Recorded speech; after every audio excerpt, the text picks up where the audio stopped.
Beat the odds. Don't make the same mistakes I did during my project management journey. My goal for you is to be better. Do you mind if I share a story with you?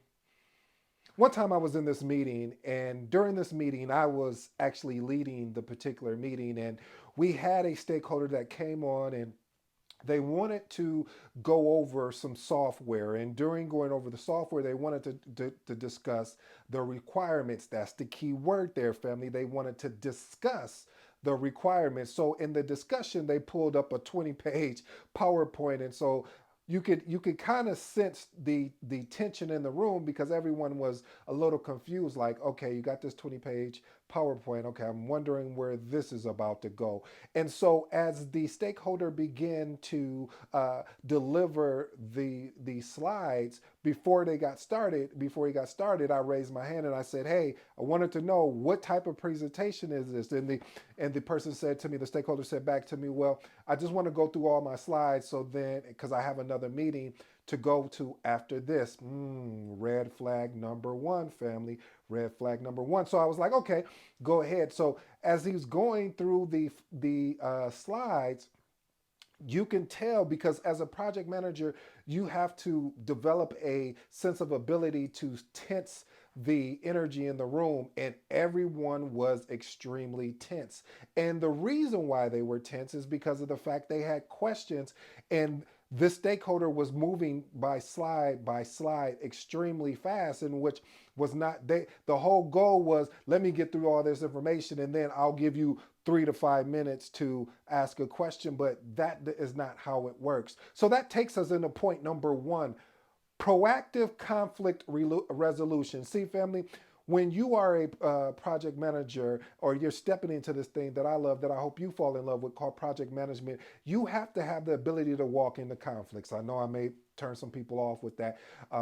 Reason why you have to do that. See, in the story that I shared with you from a very high level, when the stakeholder said they wanted to go through the slides, I should have challenged the stakeholder and said, hey, if you have somewhere to be, we need to reschedule. If we're not allowed to ask you questions during the presentation, because this was more of a interactive presentation, because we provided you the requirements, you packaged everything together, we should be able to have a open conversation, open dialogue during this session. This is more of a working session, as far as when I say working session, meaning we're working to really finite or finalize these particular requirements. So family, you have to have the courage to and I'm going to say this as nicely as I can, but you have to have the courage and be professional with it, of course, to engage in conflict when, and all, I always say this, family, all conflict is not bad.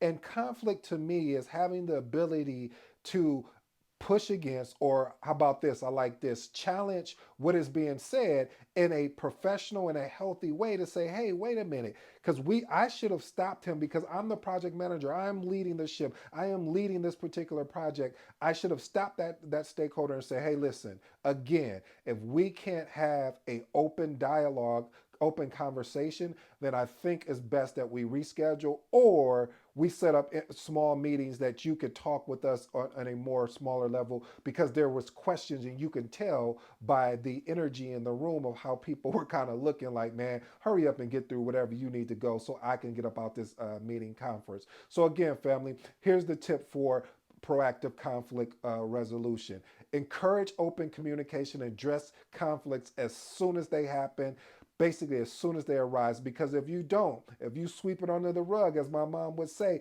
the more dust and dirt that go under that rug, the rug is going to keep piling up, and then by the time you're going to trip over the dust and dirt. You might not like that analogy. How do you like this one, family? If you keep sweeping things under the rug, you're going to continue to hide things that needs to be out in the light. I kind of like that. Reason why I like that, family, is because of the fact we must address these things head on, because if we don't, it's going to hurt us in the long run. Hey, family, I really truly appreciate you taking time to watch today's episode. Don't forget to like, subscribe for more insightful project management and personal development thoughts. As you know, we have a newsletter that officially dropped today.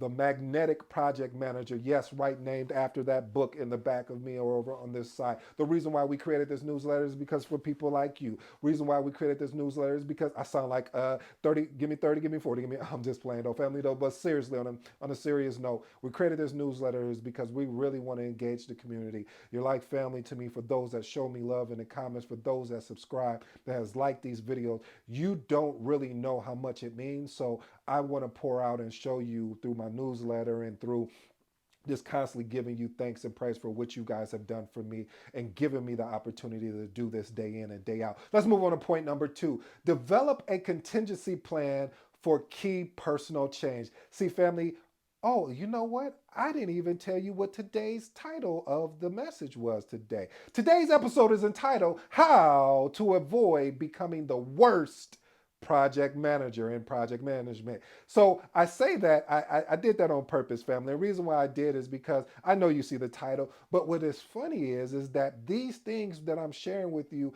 I had to learn along my journey. You say, well, some of these may have been common sense. Well, no, not really, because when you until you get into the thick of things, you're not going to understand and know that. So point number 2 is developing a contingency plan for key personnel change. Listen, I don't know how many times that I've experienced this, leading a project until I was like, wait a minute, I need to make sure we got a backup or a successor just in case that this resource needs to transition or a new project becomes a priority. So there's no stall in the project. So, what I mean by that is having the ability to identify critical roles and develop a succession plan and cross train team members to cover essential skills of the key personnel. Now, I know what's going to happen. I know what people are thinking when they're watching this.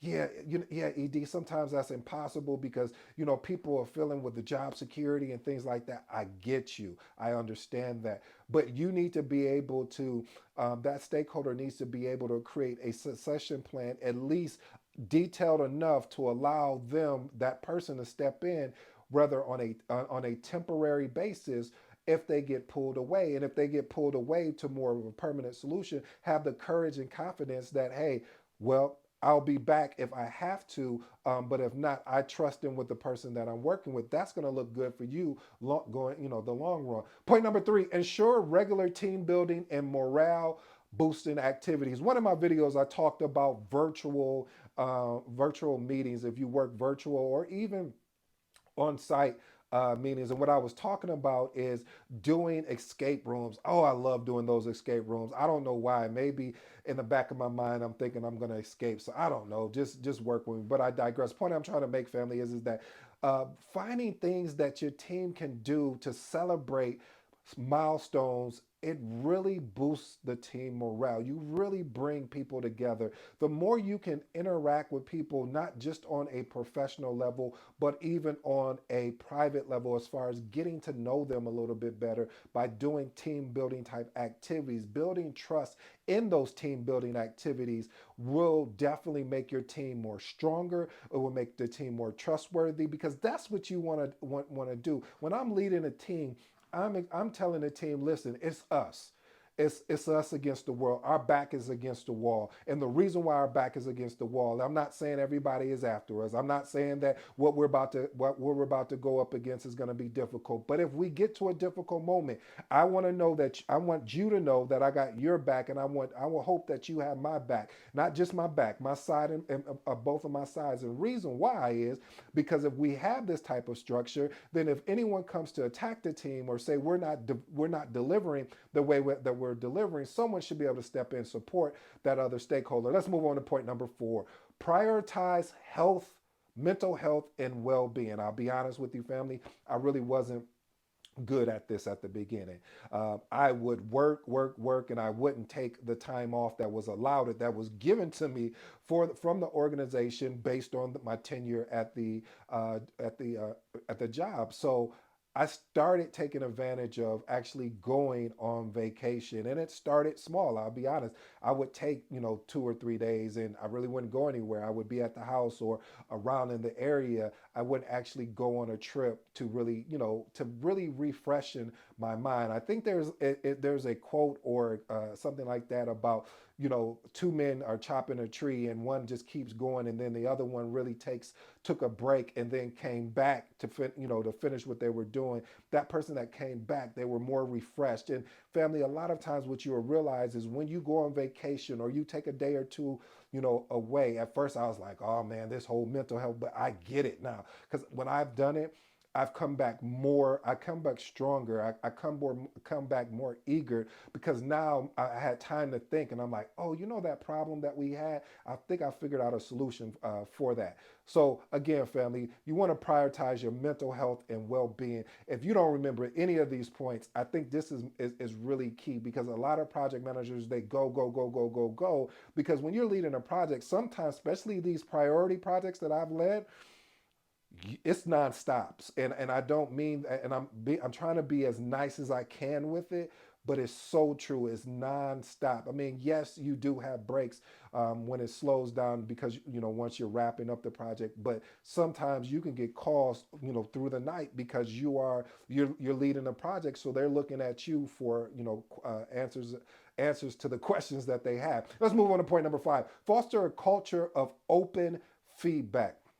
Okay, I said the last point was very important. This right here, I'm about to do my Cat Williams, but I won't do it this time. But this point right here is very important. Reason why it's important is because it creates a non-judgmental environment for feedback. Family, I can't tell you how many teams I've worked on where everything was judgmental, where I have this motto, and I can't remember who I got this from. And I always said, I will always stab you in the front before I will stab you in the back. What does that mean? That translates into I will be upfront to you in your face. And I ask the same. Don't go behind my back and talk behind my back. Talk to me in my face. If there's something that I'm not doing that you feel that I need to be doing, talk to me and let's have a professional and not really trying to attack me, but really I make it so we both have an understanding we're attacking the work, not the person. Now, let's be clear here. If it turns into more of a personal attack, then that's when you probably would want to withdraw yourself and say, hey, maybe right now, I don't know, you may be going through something. This may not be a perfect time for us to have a conversation. But again, you need to come back to that conversation. So it's important that you create and foster a safe environment for you to give feedback and to receive it and know it's coming from a genuine place, because sometimes we all know that feedback is not coming from a genuine space, and so that's why it's important that you create these spaces. Point number 6: integrate cross functional collaboration. If you've been watching me for a while, I'm always talking about collaboration and communication. I really believe those are the foundation of any successful project. I know there's so many other aspects, but if I'm unable to articulate, if I'm unable to write where we're at in this project, where we're going with this project, where we've been with this project, it doesn't matter with all those other elements. It won't matter about the triple constraints because I can't, if I'm not communicating effectively, if I can't collaborate with a cross matrix team or with my internal team, with any team, period, we will not be able to move this project along. And that's what I wrote in the book of the Magnetic Project Managers about the charisma aspect of things of when you're leading a project. You have to have the coin was I think it was by Russell Brunson that I learned it from, called the attractive character. Having that attractive character, and I know I'm not saying about handsome and things, but I'm saying having the ability really to work with people in a way that convinces them to do what needs to be done and knowing that you have their back. Now, that's my own definition of what that attractive character is. Let's move on to point number 7.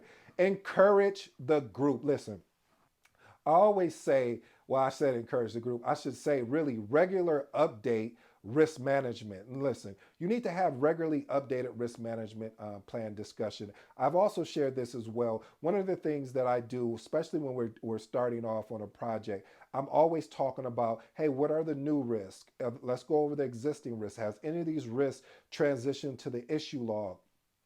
If not, okay, great. Now let's go into the agenda points regarding the actual project. So again, making sure that you have risk assessment meetings consistently. Even outside of that meeting, sometimes you may have to have out of your weekly or or twice a week. I don't know how many times you may meet. We normally would meet, it depends on the team and their expertise. And it would normally be once, 1 to 3 times a week, depending on where we're at in the project. So having those risk management meetings are definitely going to be important. Point number 8, balance, and this is my favorite. This is when I'm going to say message. See, this is the point right here, family. Balancing micromanagement and a hands-off approach. Listen, project manager, you can't be everywhere to everyone, to everything, to everybody. I don't know how that sounded to you, but what I'm saying is that, family, you can't be everywhere, and you'll run yourself thin. I've tried it. Trust me. I've tried it. I've tried it. I got the T-shirt. I got the sneakers to go with it. They might as well printed some pants to go with it. But I realize that you have to trust your team. And if you don't like being micromanaged, then don't micromanage them. But there's nothing wrong with verifying. There's nothing wrong with checking in. There's nothing wrong with holding people accountable for what they said that they were going to deliver. Hey, family, if you stuck around this long, I got a bonus for you. My bonus for you today is allocate time for reflective analyst post project. What does that mean? Basically, what I'm saying there is, family, when you get ready to close your project, making sure you're going over your lesson learned register, making sure you're closing out your risk and your issue risk register and your issue log, making sure that you're going over all of your artifacts and you're making and wrapping them up and putting them in a tight, as I say, a tight bowl, and uploading them into your OPAs, or what we say organizational process asset. Listen, family, I would like to say this first and final. Final and first. There's three components. If you missed anything out of this video, first component is embrace proactive conflict resolution. What does that mean? Just basically having the ability to attack, or I should say, meet conflict where it is in a professional response, and a response that really holds that person accountable. And really, because the whole goal of this is improving the team dynamics. And like I always say, and I said this at the beginning of this, all conflict is not bad. It's just the person that's receiving it. So you have to make sure you deliver a message and stand on your courage. Stand on what you know, because you've done your homework and you know that based on where we're at in this project, something is not adding up, and we need to have a open, trusted conversation to figure out the whys. Point number 2 on this particular piece as well: foster a culture of open feedback. Open feedback, open trust will create open communication, which will help the project move more swiftly, and you will develop more trust. And the last and final point of these closing remarks I have for you, family, is strive for balance between quality and speed. Reason why I say strive for balance between quality and speed is because a lot of times I know everyone want to finish the project. The whole cliche speed to market, which is great, but ensure that you have intact the appropriate quality, because if you don't, then all of a sudden when the customer receives the project, then you're going to be doing a lot of change orders. So I leave you with those 3 closing remarks, hoping that it will help somebody today. Until next time, I'm out.